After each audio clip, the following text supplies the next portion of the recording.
Assalamualaikum warahmatullahi wabarakatuh. Salam sejahtera untuk kita semua.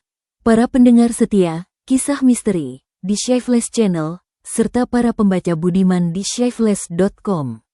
Kembali lagi kita bertemu dalam rimba cerita yang tak pernah habis dijelajahi, di mana bayang-bayang berbisik dan misteri mengintai di setiap sudut kegelapan.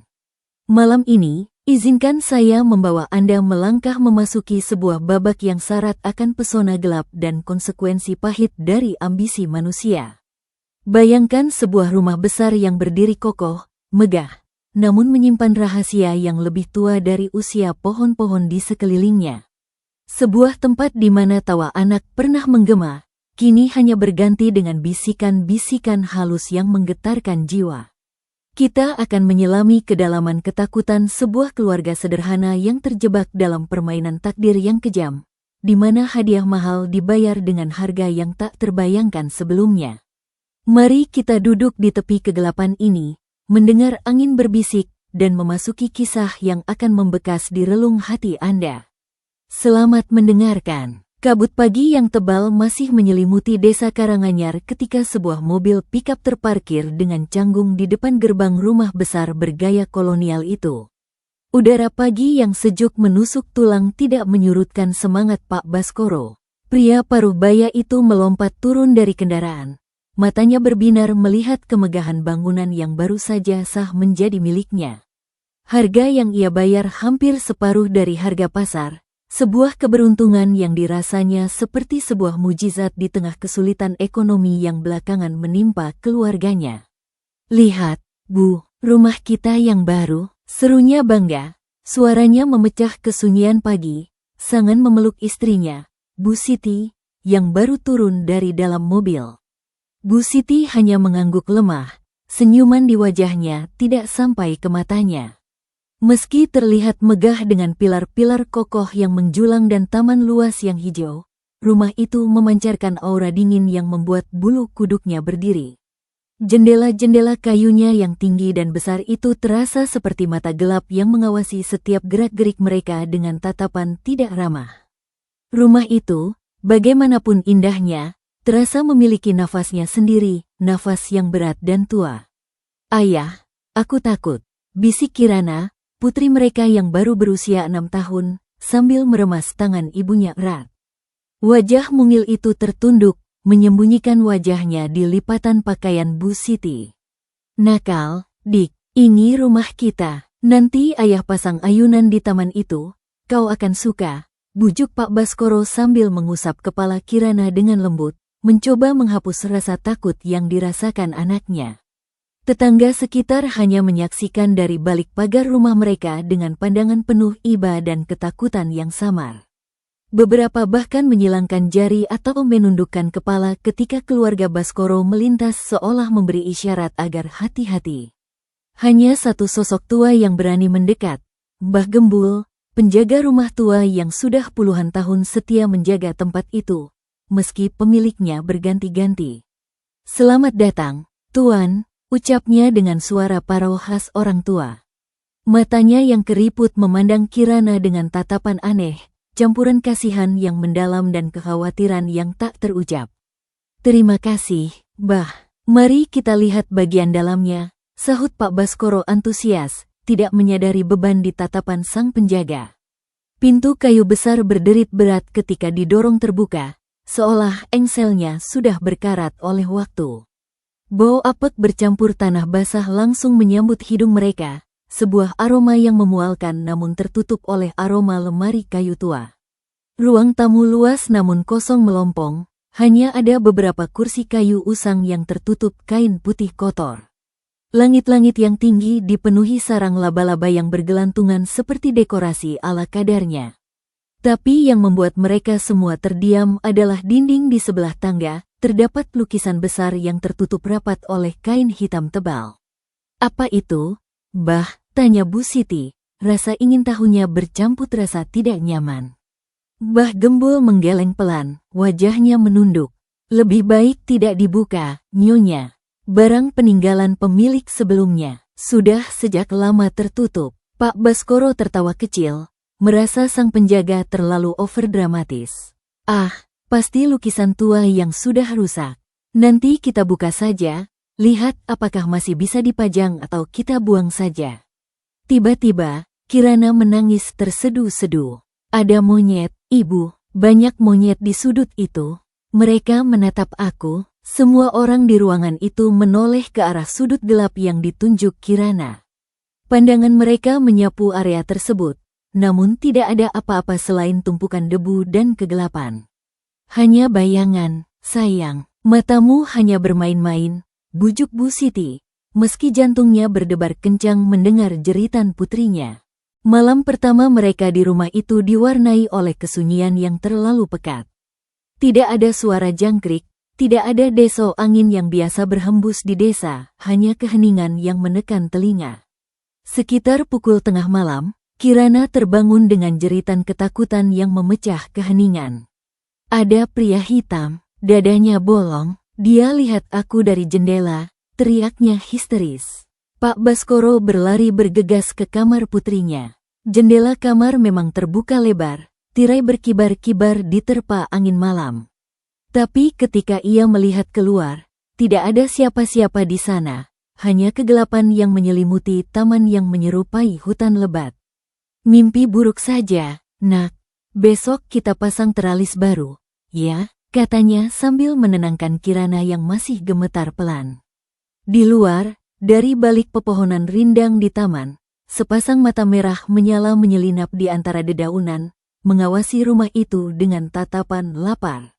Dan di balik kain hitam penutup lukisan di ruang tamu, sesuatu bergerak perlahan, seolah lukisan itu sendiri sedang bernapas. Minggu-minggu berlalu, namun rasa tidak nyaman itu tidak juga pergi meninggalkan rumah besar itu. Kirana semakin sering menangis di malam hari, jeritannya semakin menjadi-jadi. Ia kini enggan tidur sendiri, selalu memaksa untuk tidur di antara orang tuanya dengan tubuh mungil yang menggigil. Bu Siti mulai memperhatikan perubahan drastis pada putrinya, mata Kirana yang dulu ceria dan bersinar kini sering tampak kosong seperti kaca mati, seolah memandang sesuatu yang tidak bisa dilihat oleh orang lain, sesuatu yang berdiri di bawah bayang-bayang. Aku lihat mereka setiap malam, Ibu, bisik Kirana suatu sore ketika mereka duduk di teras belakang yang sepi. Monyet-monyet itu berjalan di atap. Aku bisa mendengar langkah kaki mereka. Yang hitam itu, yang besar, dia selalu menungguku di balik pintu kamar mandi. Bu Siti meremas tangan putrinya, mencoba menyalurkan kekuatan. Tidak ada apa-apa, sayang. Itu hanya suara barang jatuh yang keras dari lantai 2 memotong ucapannya secara tiba-tiba. Bunyi benda berat terbanting membuat lantai bergetar sedikit. Mereka berdua menengadah ke arah plafon. Suara itu jelas berasal dari kamar Kirana. Kirana, kamu tinggalkan sesuatu di atas? Tanya Bu Siti dengan suara gemetar. Kirana menggeleng kuat, wajahnya pucat pasi. Tidak, Ibu, aku tidak ada di kamar. Tapi aku dengar suara mereka tadi. Mereka bilang, mereka lapar. Bu Siti berdiri dengan tubuh yang sedikit lemas. Jantungnya berdebar kencang seperti ingin keluar dari rongga dada. Tunggu di sini, nak. Ibu lihat sebentar. Dengan langkah hati-hati yang berat, ia menaiki tangga kayu yang berderit setiap kali dipijak. Koridor lantai 2 gelap gulita meski di siang hari, karena jendela-jendela tertutup rapat oleh tirai tebal pemilik sebelumnya yang membatasi cahaya matahari. Pintu kamar Kirana terbuka sedikit, meninggalkan celah gelap yang mengundang. Ada siapa? Panggil Bu Siti dengan suara yang bergetar hebat. Tidak ada jawaban. Hanya hembusan angin yang berdesir dari celah pintu. Dengan napas tertahan di dada, ia mendorong pintu itu perlahan. Pintu itu terbuka, memperlihatkan pemandangan yang membuat darahnya membeku. Kamar itu berantakan luar biasa. Boneka-boneka kesayangan Kirana berserakan di lantai. Beberapa terlihat seperti dicabik-cabik dengan paksa, isinya keluar. Lemari pakaian terbuka lebar. Baju-baju berhamburan di mana-mana. Tapi yang membuat Bu Siti hampir pingsan adalah dinding di sebelah tempat tidur, terdapat coretan-coretan panjang dan dalam seperti cakar berwarna coklat tua. bahkan bercak darah kering, membentuk simbol aneh yang mengingatkannya pada gambar-gambar primitif di gua. Dan baunya, bau anyir menyengat seperti daging busuk dan kotoran hewan memenuhi ruangan, membuatnya mual. Bu Siti berlari keluar dari kamar itu, hampir terjatuh di tangga karena kakinya tergelincir. Ia menarik tangan Kirana yang menangis di bawah dan berlari ke dapur tempat Pak Baskoro sedang memperbaiki keran air yang mampet. Kamar Kirana, ada yang masuk, ada something di dalam, teriaknya histeris. Pak Baskoro segera berlari ke atas dengan palu di tangan. Ketika melihat kondisi kamar putrinya yang hancur berantakan, wajahnya merah karena marah. Pasti anak-anak nakal tetangga, atau mungkin maling yang masuk lewat jendela, geramnya sambil memukul tiang kayu. Besok akan kuganti semua kunci ini dengan gembok besi. Malam itu, Pak Baskoro memutuskan untuk tidur di kamar Kirana, menjaga putrinya dengan sebuah senjata tajam di bawah bantal. Ayah akan jaga kalau ada yang berani masuk lagi, janjinya pada putrinya yang masih ketakutan dan sulit tidur. Tengah malam, ketika rumah telah sunyi, Pak Baskoro terbangun karena suara berisik di atap. Seperti ada puluhan kaki kecil yang berlarian kencang di atas genteng, menciptakan gemuruh kecil yang mengganggu. Ia mengambil senter dan keluar ke koridor dengan hati-hati. Suara itu semakin keras, bukan hanya dari atap, tapi juga dari dalam dinding, seperti ada sesuatu yang merayap di antara rongga kayu yang kosong. Keluar, aku tahu kau di sana. Aku tidak takut, teriaknya ke arah kegelapan. Saat itu juga, semua suara berhenti seketika. Keheningan kembali menyergap seperti perangkap. Pak Baskoro kembali ke kamar, mencoba menenangkan diri bahwa itu hanyalah tikus atau musang yang memang banyak di desa ini. Tapi ketika ia berbaring kembali, matanya menangkap bayangan hitam yang bergerak di sudut langit-langit kamarnya. Bayangan itu merayap perlahan seperti laba-laba raksasa. Lalu, dari bayangan gelap itu, muncul sepasang mata merah yang menyala terang, menatapnya dengan intens. Pak Baskoro membeku di tempat. Ia tidak bisa bergerak, otot-ototnya kaku. Ia ingin berteriak tapi suaranya hilang. Mata merah itu menatapnya beberapa saat, seolah menilainya, lalu menghilang begitu saja ke dalam kegelapan. Keesokan paginya, Pak Baskoro menemukan sesuatu yang mengerikan di bawah tempat tidur Kirana, sehelai bulu hitam panjang dan kasar, serta jejak kaki kecil yang basah seperti tangan manusia tapi memiliki kuku yang tajam dan panjang. Keadaan di rumah besar itu semakin memburuk dari hari ke hari. Suara-suara aneh tidak hanya datang menyerang di malam hari, tapi juga mulai mengganggu di siang bolong. Kadang terdengar seperti tawa cekikikan dari ruang kosong di lantai dasar yang seharusnya tidak ada penghuninya. Kadang terdengar seperti suara orang berbisik pelan di balik dinding kamar, berbisik hal-hal yang tidak bisa dimengerti. Bu Siti mulai mengalami hal-hal aneh yang membuatnya di ujung kegilaan. Cermin di kamar mandi sering menunjukkan bayangan lain di belakangnya, sesosok pria bertubuh kurus kering dengan dada yang bolong berlubang. Ketika ia menoleh cepat dengan ketakutan, tidak ada siapa-siapa di sana. Barang-barang di dapur sering berpindah tempat dengan sendirinya. Pisau dapur yang ia taruh dengan aman di rak ternyata berada di meja makan dengan ujungnya yang tajam menghadap ke arah kamar Kirana, seolah siap untuk menancap. Kita harus pindah, Pak. Kita harus pergi dari sini, desis Bu Siti suatu malam ketika mereka berbaring di tempat tidur. Suaranya penuh dengan rasa putus asa. Rumah ini tidak benar. Ada sesuatu yang jahat di sini. Pak Baskoro menghela napas panjang, wajahnya tertutup rasa frustrasi. Tapi kita baru saja membelinya, Bu. Semua uang tabungan kita sudah habis untuk membayar tanda jadi dan renovasi ringan. Di mana lagi kita bisa dapat rumah sebesar ini dengan harga semurah itu? Kita tidak punya pilihan. Tapi Kirana, dia berubah, Pak. Lihat dia, Kirana akan baik-baik saja. Mungkin dia hanya butuh waktu untuk menyesuaikan diri dengan lingkungan baru. Tapi Kirana tidak menjadi lebih baik.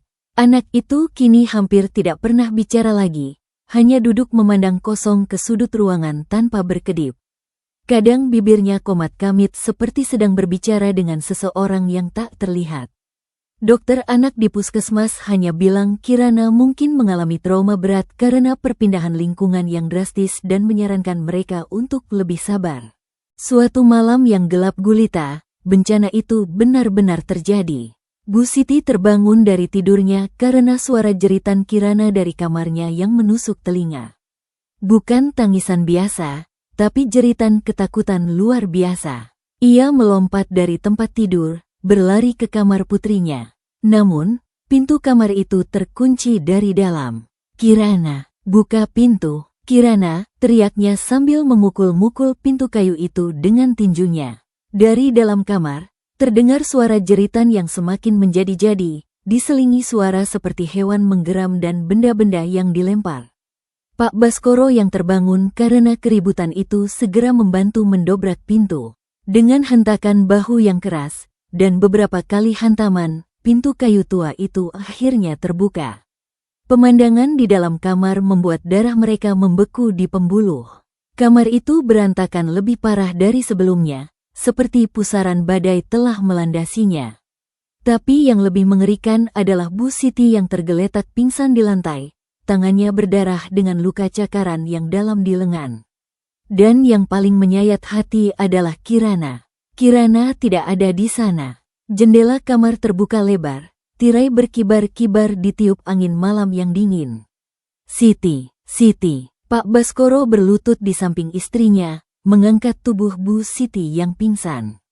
Bu Siti perlahan membuka matanya sayu dan penuh air mata. Mereka ambil Kirana," bisiknya lemah sebelum kepalanya jatuh kembali dan pingsan.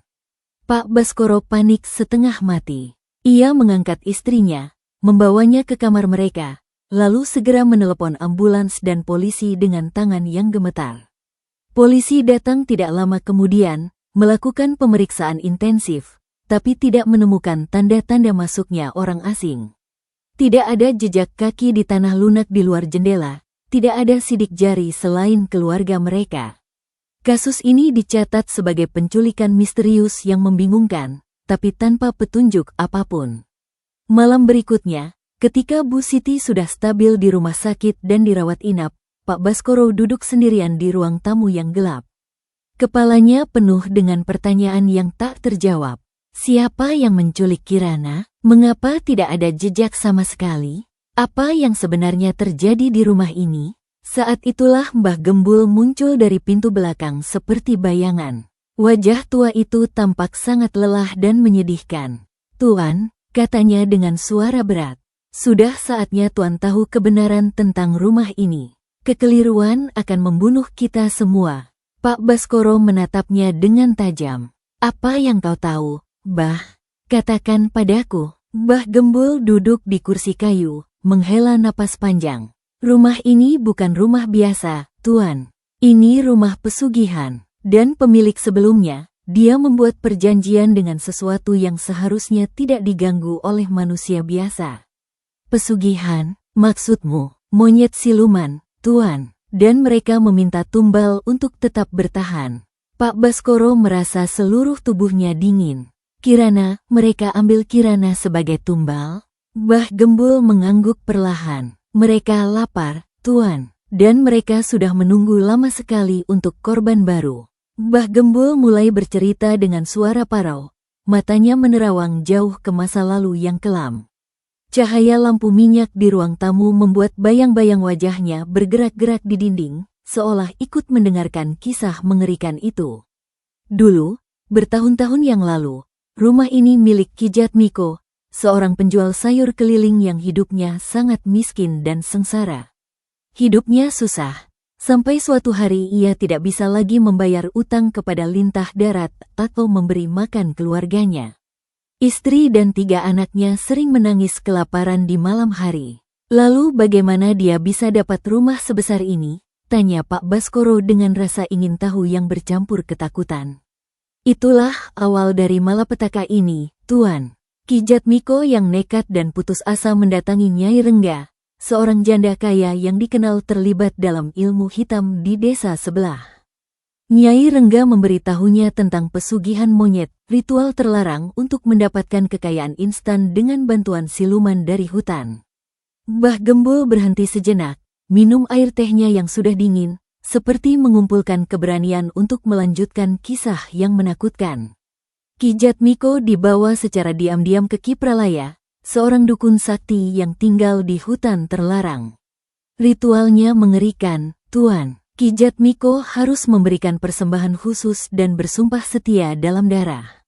Sebagai imbalan, ia mendapat 2 ekor monyet siluman, bukan monyet biasa, tapi jelmaan roh jahat yang haus tumbal dan kekayaan. Dan syaratnya, tanya Pak Baskoro dengan napas tertahan. 2 syarat mutlak yang tidak bisa ditawar. Pertama, monyet-monyet itu harus diberi makan bunga khusus setiap hari secara ritual. Kedua, mereka tidak boleh sama sekali disakiti atau dihina, bahkan sekadar bentakan. Jika syarat dilanggar, tumbal nyawa manusia harus diberikan segera. Pak Baskoro merasa tenggorokannya kering. Dan Ki Jatmiko setuju? Keserakahan buta, Tuan. Ia setuju. Dan benar, kekayaan datang berlimpah ruah dalam waktu singkat. Dalam sebulan, ia sudah bisa membeli rumah besar ini. Bisnisnya meledak dan uang mengalir deras. Tapi ada harga yang harus dibayar yang mahal. Mbah Gembul menunduk, suaranya bergetar menahan tangis. Tragedi pertama terjadi karena ketidaksengajaan yang sepele. Rara, putri bungsu Ki Jatmiko yang baru berusia 5 tahun, sedang bermain di taman belakang rumah. Ia melihat monyet-monyet itu sedang duduk diam dan merasa takut. Dengan mainan kayunya, ia memukul salah satu monyet untuk mengusirnya. Apa yang terjadi? Desak Pak Baskoro. Monyet itu tidak terluka fisik, Tuan. Tapi syarat sudah dilanggar. Hati monyet itu terluka. Malam itu, Rara ditemukan tewas secara mengenaskan di kamarnya. Tubuhnya seperti diterkam binatang buas. Penuh luka cakaran. Tapi tidak ada binatang buas yang bisa masuk ke rumah yang terkunci rapat. Ki Jatmiko tahu apa yang terjadi, tapi ia tidak bisa berbuat apa-apa karena sudah terikat perjanjian. Kekayaan harus terus dibayar dengan tumbal. Pak Baskoro menutup wajahnya dengan tangan. Ia membayangkan Kirana, yang seumuran dengan Rara, mengalami nasib yang sama. Tragedi tidak berhenti di situ, lanjut Mbah Gembul dengan suara lirih. Pada acara 40 hari kematian Rara, keluarga besar berkumpul di rumah ini. Bagas, putra sulung Ki Jatmiko yang baru remaja, pergi ke kamar mandi di sayap belakang rumah. Ia masuk, dan tidak pernah kembali. Dimangsa monyet juga, Mbah Gembul mengangguk pelan. Ditemukan esok paginya, tubuhnya tinggal separuh. Keluarga panik luar biasa. Nyi Wulan, istri Ki Jatmiko, tidak tahan menahan rasa bersalah dan ketakutan. Ia pergi meninggalkan rumah dan suaminya, membawa serta satu-satunya anak yang tersisa. Ki Jatmiko tinggal sendirian di rumah besar ini, dikelilingi kekayaan materi tapi juga kutukan abadi. Lalu bagaimana Ki Jatmiko tewas? Keserakahannya sendiri yang membunuhnya, Tuan. Ia lalai memberikan tumbal sesuai jadwal karena ketakutan dan keputusasaan. Mungkin karena tidak ada lagi keluarga yang bisa dikorbankan. Raja Siluman Monyet, pemimpin dari semua siluman itu, murka. Suatu pagi, Ki Jatmiko ditemukan tewas mengenaskan di ruang tamu ini. Matanya masih terbuka lebar, penuh teror. Dan di dinding, Mbah Gembul menunjuk ke arah lukisan tertutup kain hitam. Dia melukiskan apa yang dilihatnya sebelum mati. Pak Baskoro berdiri dengan tubuh gemetar, berjalan pelan ke arah lukisan itu. Dengan tangan yang bergetar hebat, ia menarik kain hitam yang menutupinya. Lukisan itu menggambarkan sosok yang sangat mengerikan, pria bertubuh hitam dengan dada bolong, dikelilingi puluhan monyet dengan mata merah menyala.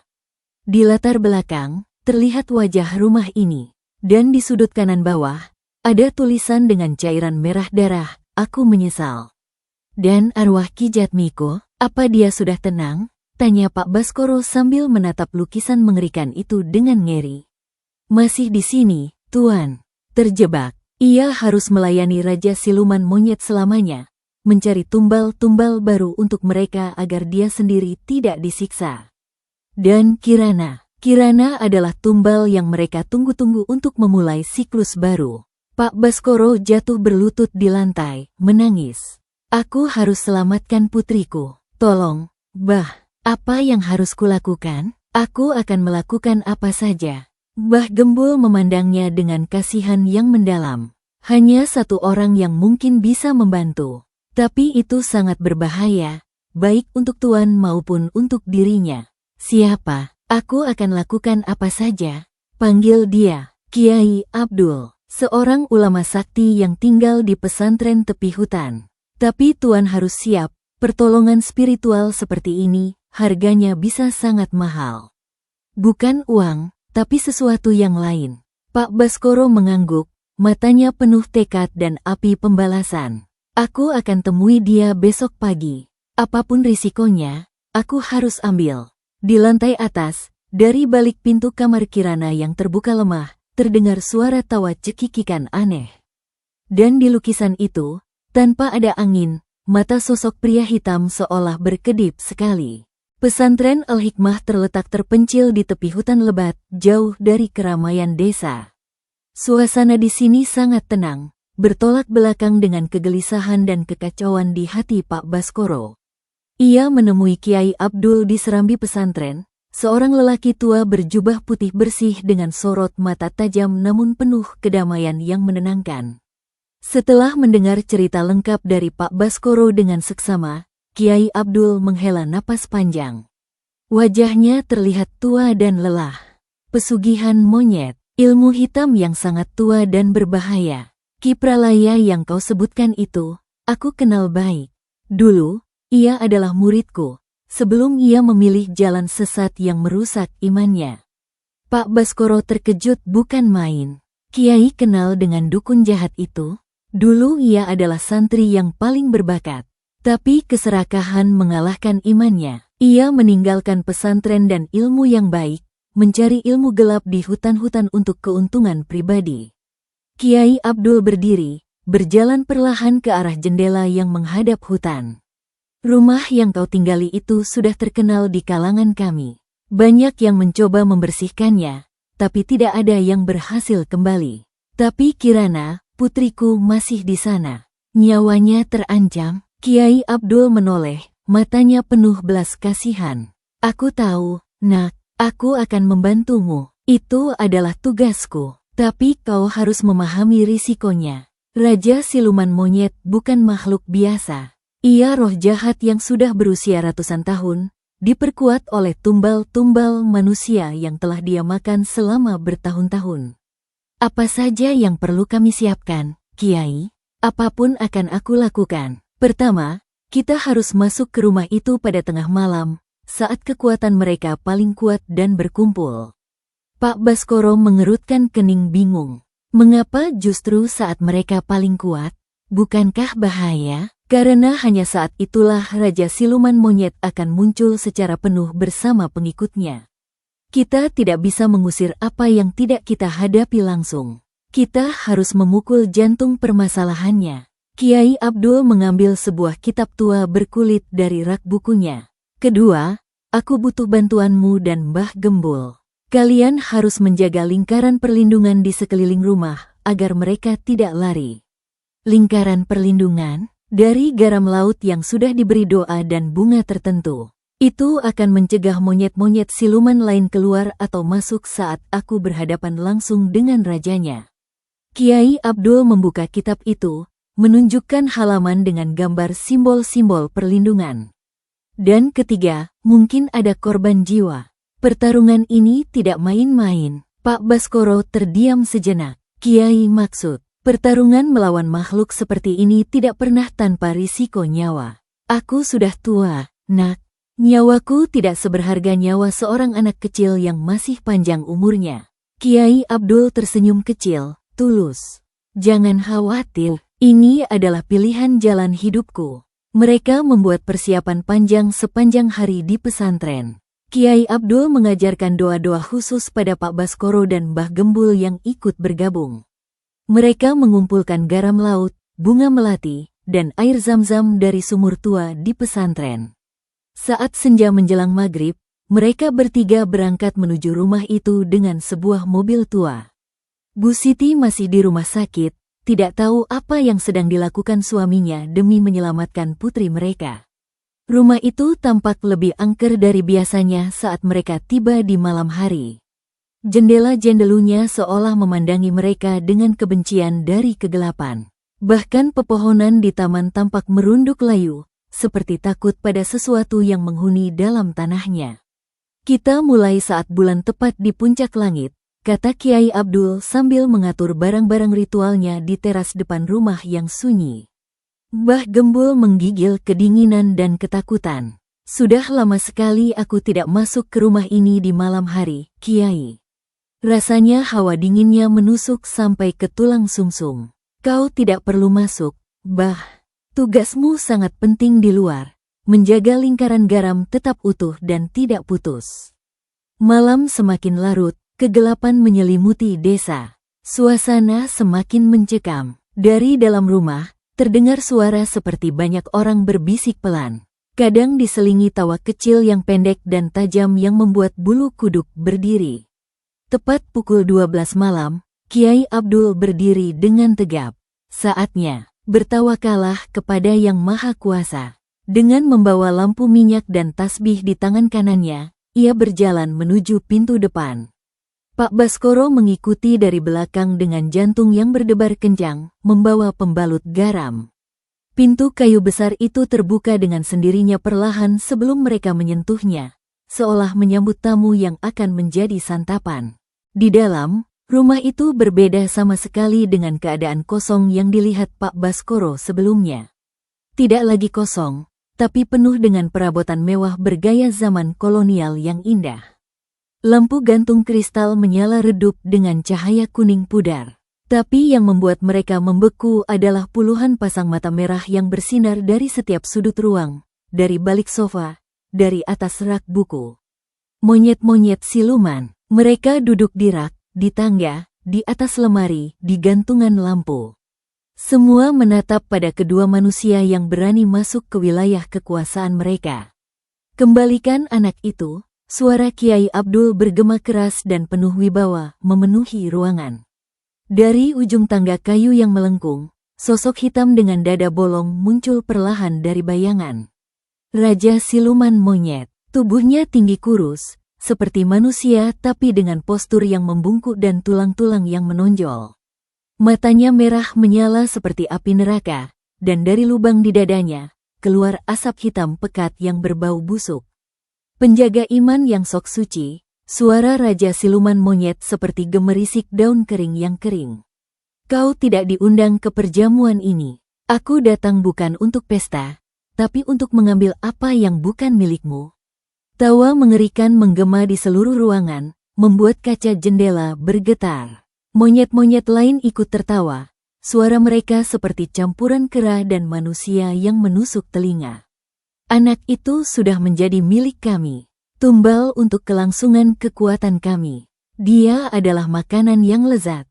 Dia bukan tumbal. Dia adalah manusia yang tidak bersalah dan beriman. Raja Siluman Monyet melangkah mendekat. Asap hitam memanjang dari tubuhnya. Semua tumbal di rumah ini tidak bersalah. Tapi itu harga yang harus dibayar untuk kekayaan duniawi. Ki Jatmiko tahu aturannya dan dia menyetujuinya dengan senang hati.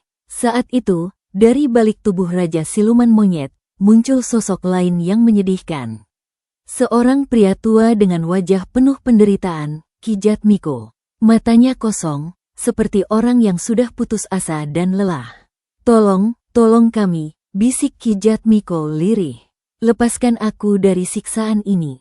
Kiai Abdul mengangkat tangan kanannya, mulai membaca ayat-ayat suci Al-Quran dengan suara yang merdu namun penuh tenaga dalam.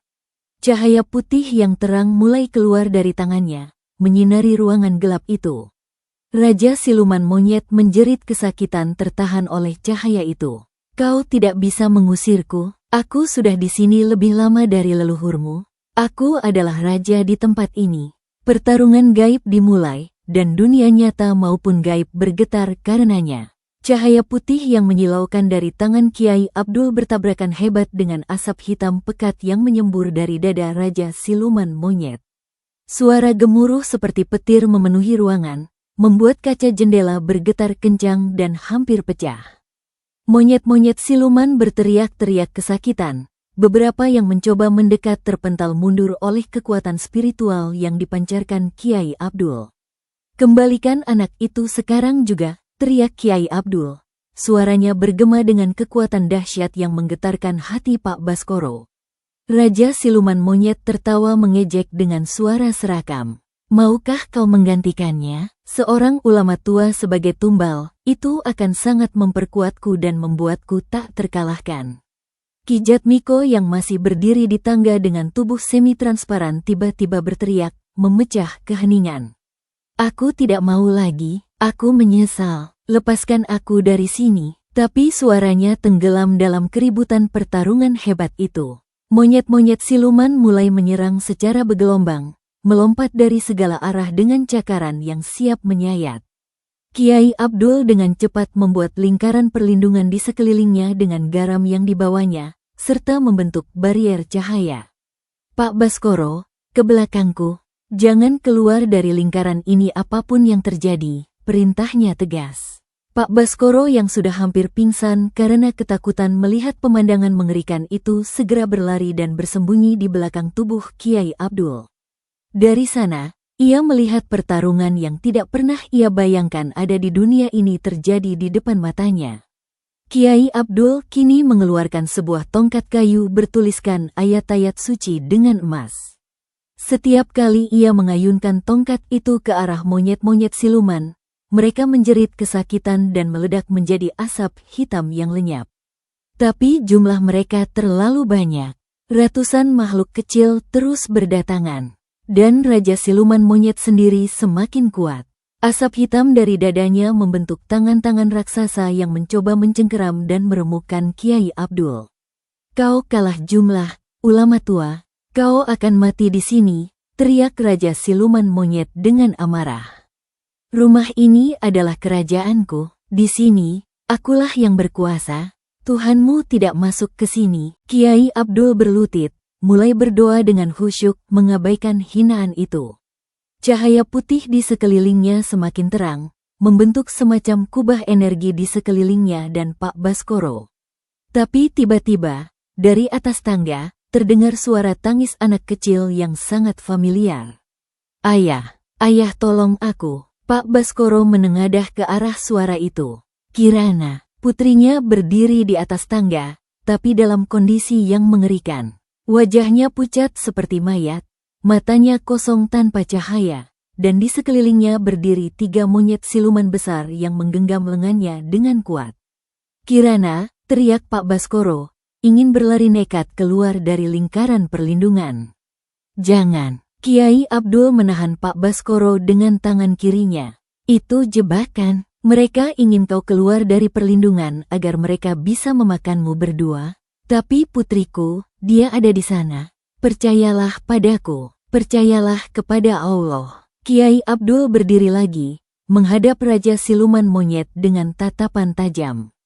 "Aku tawarkan pertukaran. Lepaskan anak itu, dan ambil aku sebagai gantinya. Jiwaku untuk jiwa anak itu." Raja Siluman Monyet terdiam sejenak, matanya berkedip penuh perhitungan. Seorang ulama sakti sebagai tumbal, itu tawaran yang sangat menarik. "Tapi kenapa kau mau melakukan hal bodoh itu?" "Karena imanku mengajarkan pengorbanan untuk menyelamatkan yang tidak bersalah. Itu ajaran nabi-nabi." Tawa lagi menggema, tapi kali ini lebih dingin. "Baiklah, datanglah ke sini. Tinggalkan lingkaran perlindunganmu dan serahkan dirimu." Kiai Abdul melihat Pak Baskoro sekali lagi, menatapnya dalam-dalam. "Jangan keluar dari sini, apapun yang terjadi. Dan ketika aku memberi tanda, ambil anakmu dan larilah. Jangan pernah menoleh ke belakang." "Tapi Kiai, jangan lakukan ini. Ini perintah, lakukan." Dengan langkah tenang dan penuh ketenangan, Kiai Abdul melangkah keluar dari lingkaran perlindungan yang aman.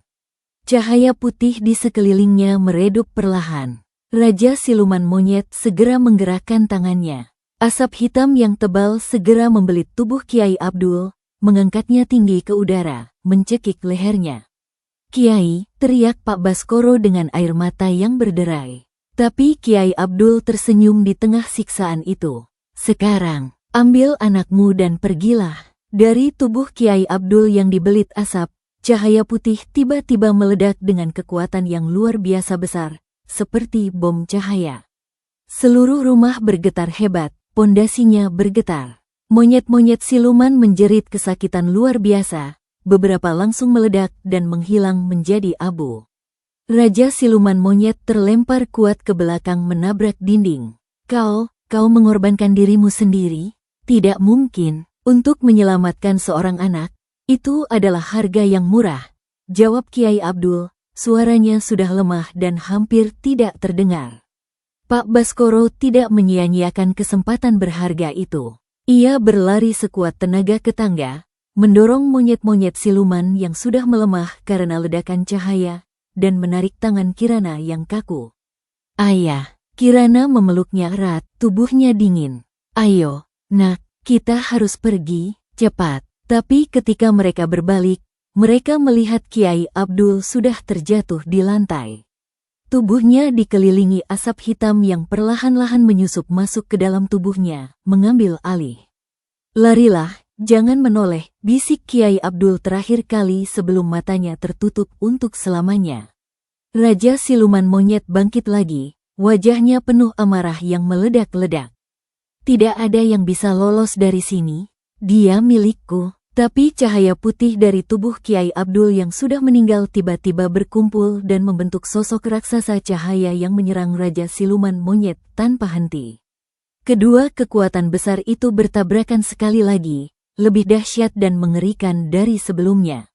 Pak Baskoro menggendong Kirana, berlari menuju pintu depan. Di belakangnya, ia mendengar jeritan terakhir Raja siluman monyet yang melengking, dan suara Ki Jatmiko yang berteriak penuh kegembiraan.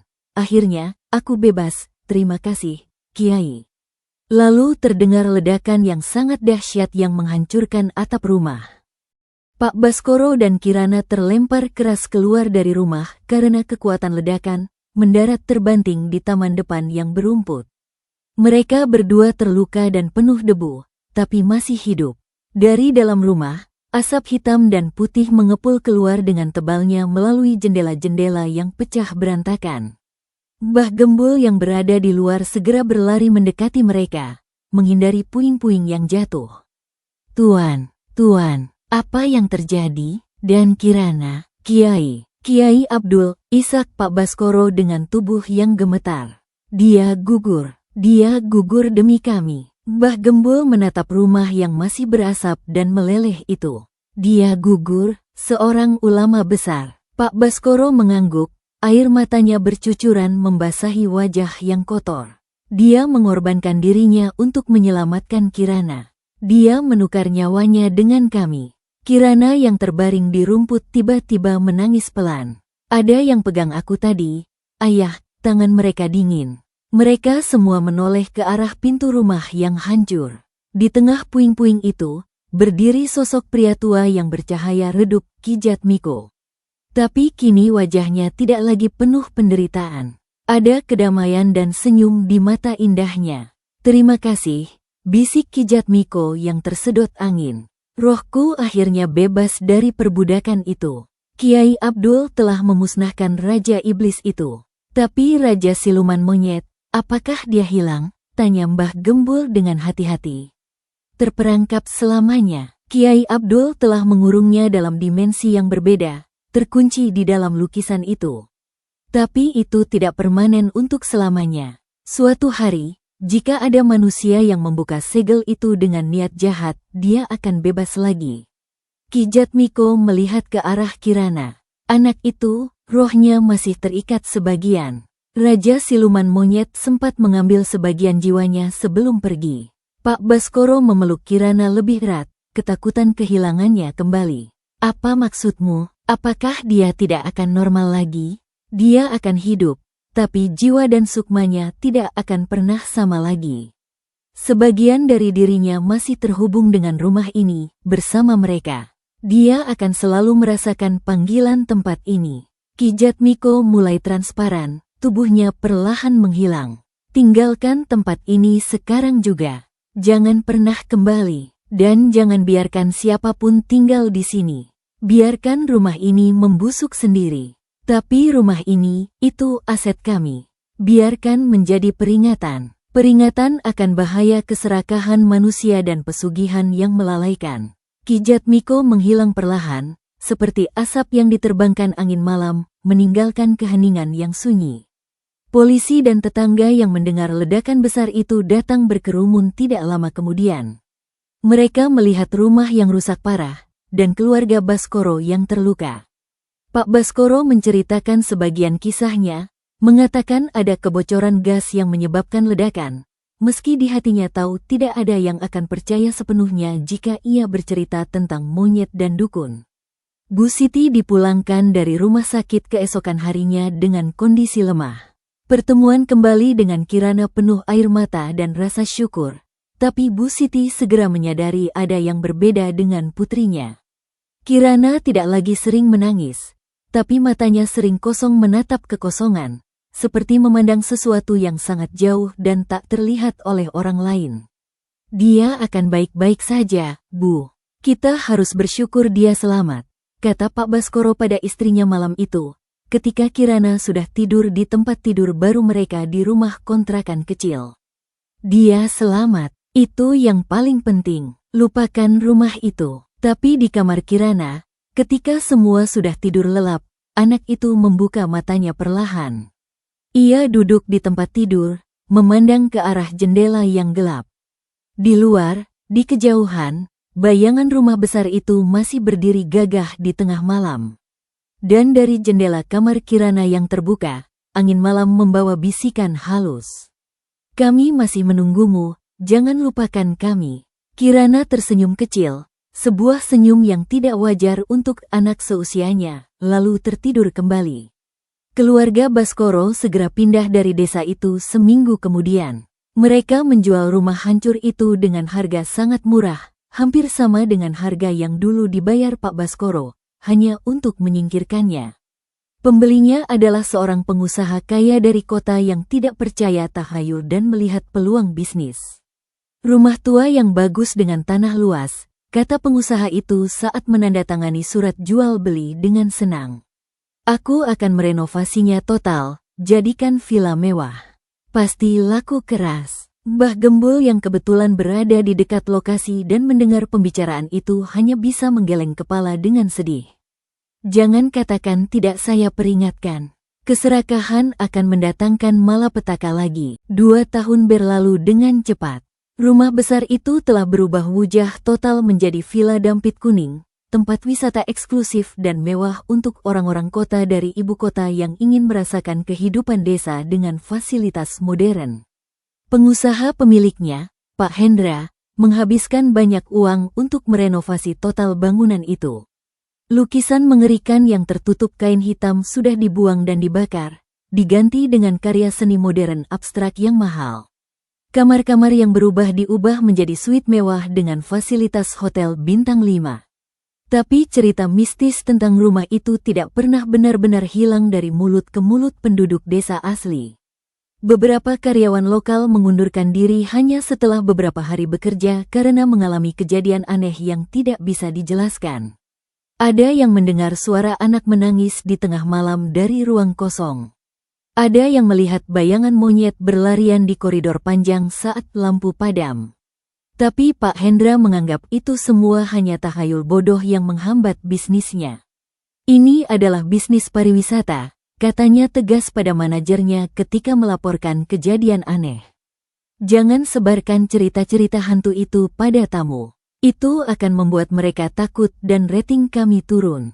Pecat karyawan yang suka mengarang cerita. Suatu akhir pekan yang ramai, villa itu dipesan penuh oleh sekelompok anak muda dari kota untuk merayakan pesta ulang tahun salah satu anggota mereka.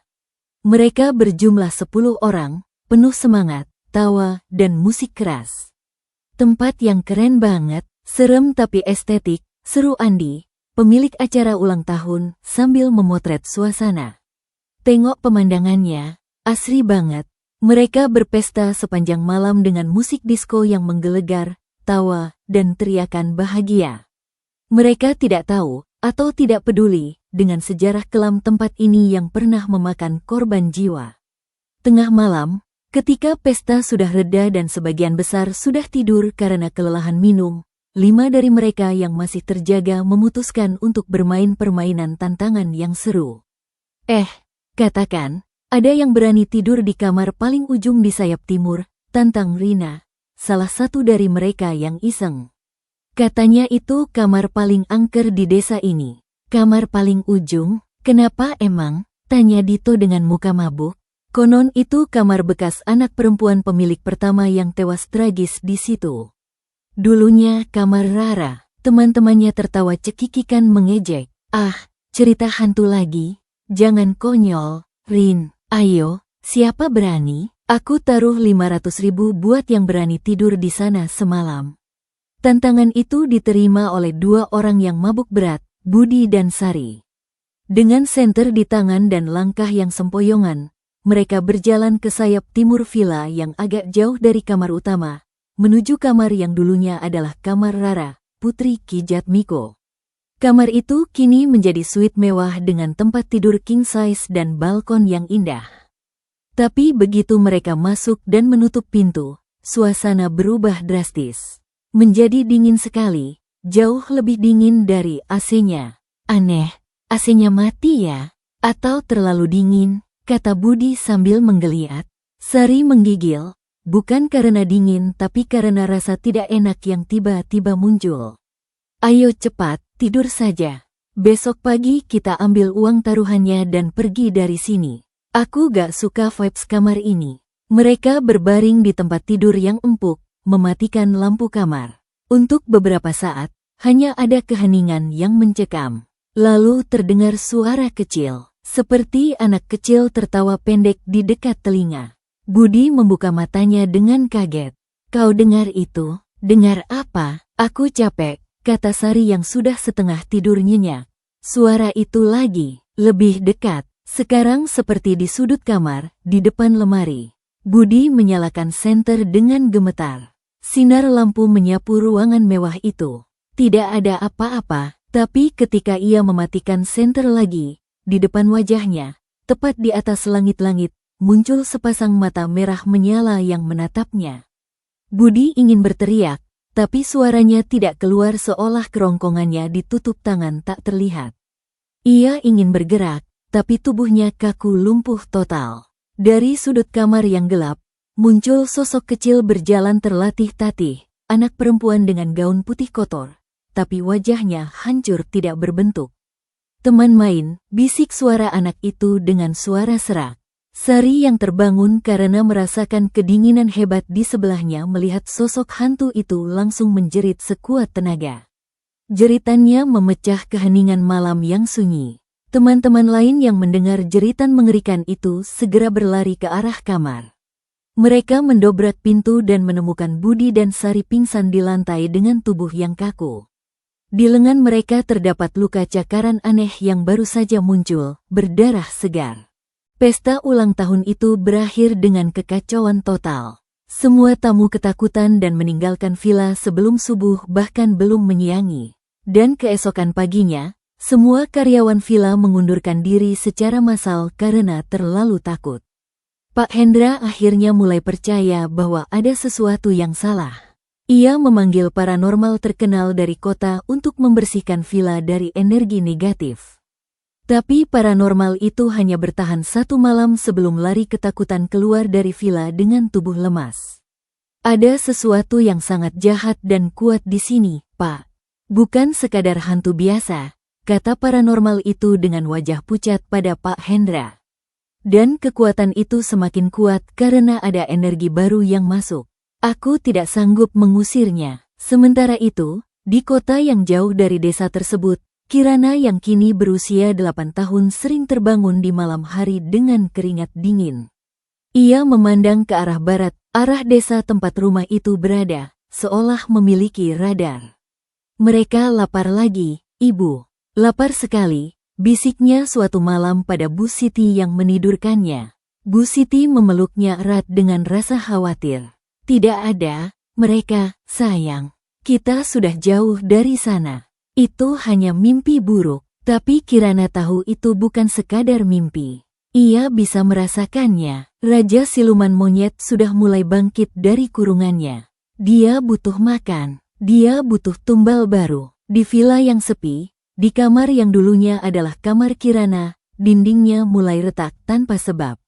Dari retakan itu, keluar asap hitam tipis yang berbau busuk.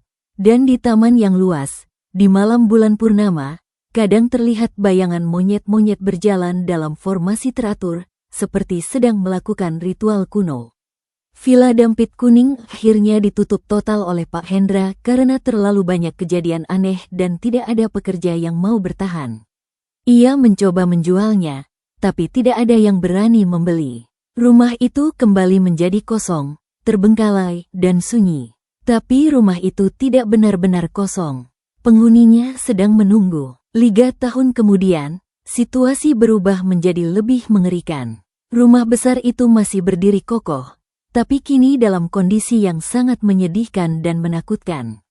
Cat-catnya mengelupas, kaca jendela banyak yang pecah dan tidak pernah diganti, taman dipenuhi rumput liar yang tinggi menjulang. Penduduk desa Karanganyar menjauhinya, lebih suka memutar jalan jauh agar tidak harus lewat di depan pagar rumah angker itu. Anak-anak desa selalu diberi peringatan keras oleh orang tua mereka, jangan pernah mendekati rumah Dampit Kuning. Itu rumah berhantu, masuk sana tidak akan keluar lagi. Tapi seperti biasa dalam setiap cerita horor, selalu ada yang tidak patuh dan penasaran bukan kepalang. Seorang remaja bernama Joko, yang sangat penasaran dengan semua cerita hantu itu, memutuskan untuk memasuki rumah itu bersama 2 temannya, Rudy dan Tina.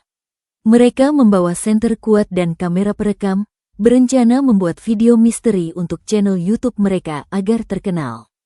Bayangkan viewsnya kalau kita bisa buktikan ada hantu di sini. Kita bisa jadi terkenal, kata Joko dengan penuh antusias, matanya berbinar. Mereka menjongkong pagar yang sudah berkarat dan rusak, masuk ke taman depan yang liar. Suasana sangat sunyi, mencekam. Bahkan suara serangga malam seperti jangkrik atau katak tidak terdengar sama sekali di sekitar rumah ini, seolah makhluk hidung pun takut mendekat. Aneh ya, sepi banget, bisik Tina sambil memeluk erat jaketnya. Seperti ada yang mengawasi kita dari balik jendela. Rudy tertawa gugup mencoba menyembunyikan rasa takutnya. Ah, itu cuma sugesti karena cerita-cerita doang. Santai aja. Pintu depan terkunci rapat dengan rantai berkarat, tapi ada jendela di samping yang kacanya sudah hilang. Mereka memasukinya satu persatu, masuk ke ruang tamu gelap yang penuh debu. Senter mereka menyapu ruangan luas itu, menangkap debu yang berterbangan ketika terkena sinar. Lihat itu, apa itu? Tina menunjuk gemetar ke dinding utama. Di dinding tempat lukisan mengerikan itu dulu digantung. Meski lukisannya sudah lama tidak ada, tetap ada bekas noda hitam yang tidak bisa dihapus. Noda itu membentuk sosok pria dengan dada bolong yang mengintip. Cuma noda air dan jamur, jangan takut, kata Joko, meski jantungnya sendiri berdebar kencang melihat bentuk noda itu jelas sekali. Mereka menjelajahi rumah yang dingin itu. Setiap langkah kaki mereka membuat lantai kayu tua berderit keras. Suara itu seperti memecah kesunyian yang sudah berlangsung bertahun-tahun. Di lantai 2, mereka menemukan kamar-kamar yang masih berisi perabotan tua tertutup terpal putih kotor. Tapi satu kamar di ujung koridor yang paling sunyi terbuka lebar. Dan di dalamnya, masih ada sebuah tempat tidur kecil yang berkarat, seolah menunggu pemilik kecilnya kembali. Inilah kamar anak yang diculik itu dulu, katanya, bisik Rudy pelan. Tina mengangkat kamera, mulai merekam sekeliling kamar. Penonton pasti akan suka video ini. Ini konten emas. Tapi tiba-tiba, tanpa sebab, kamera mereka mati total. Layarnya hitam. Begitu juga senter mereka yang padam bersamaan. Sial, baterai habis. Padahal baru aku isi full tadi sore, protes Joko sambil memukul-mukul senter. Kegelapan menyelimuti mereka secara instan. Sangat gelap, sampai mereka tidak bisa melihat tangan sendiri di depan hidung. Lalu terdengar suara. Pertama seperti anak kecil tertawa kecil di dekat telinga. Lalu seperti suara monyet menggeram rendah. Dan akhirnya, terdengar suara langkah kaki berat yang teratur di koridor luar, mendekati kamar mereka. Keluarlah, suara parau dan berat bergema di dinding kamar.